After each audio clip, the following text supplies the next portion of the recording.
Cette vidéo pour accompagner la nouvelle livraison de la version 1.3.1. Les changements majeurs se trouvent au niveau de la saisie, puisque vous avez la possibilité d'éditer les commentaires du bilan, à commencer donc par le comportement du patient. Donc pour éditer, c'est très simple, vous allez cliquer sur éditer, aller piocher dans vos textes mémorisés, et puis par exemple rajouter un élément en le faisant simplement glisser sur la partie d'édition. Alors vous avez différentes catégories, donc le comportement du patient, on vient de le voir, la synthèse qui va se trouver entre le corps du bilan et la conclusion. Donc là aussi vous pouvez gérer vos catégories en rajoutant une par exemple. Il suffit de cliquer sur le petit stylo pour en changer le titre, rajouter des textes à l'intérieur et ensuite, si vous le souhaitez, le faire glisser dans la zone d'édition. C'est aussi simple que ça. Si vous êtes trompé dans le drag and drop, il suffit de supprimer ainsi.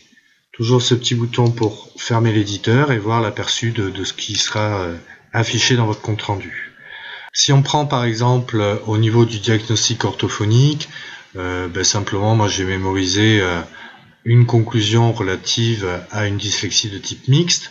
Donc il me suffit ensuite de la faire simplement glisser à droite pour l'afficher. On peut imaginer vous définissiez autant de catégories que de pathologies. On va par exemple ensemble remplir les éléments de la prise en charge.